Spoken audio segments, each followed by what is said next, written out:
এই দেখো এর মধ্যে আবার একটু সেজওয়ান চাটনি দিয়েছি, চাটনি দিয়ে এটা ভালো করে ফেটিয়ে তারপর করব। তাওয়া বসিয়ে দিয়েছি, এবার একটু দেবো অলিভ অয়েল, অল্প করে একটু দেবো অলিভ অয়েল, একটু অল্প করে অলিভ অয়েল দিয়ে তারপরে অমলেটটা দেব।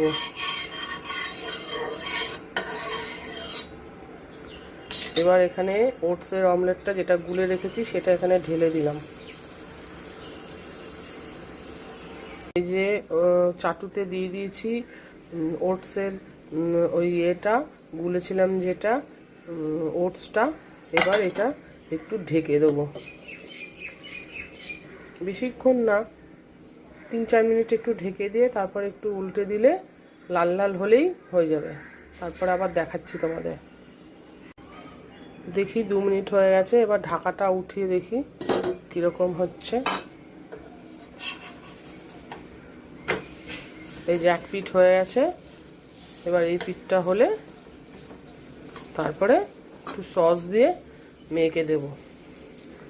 রেসিপিটা কেমন লাগলো অবশ্যই জানাবে। Bye bye.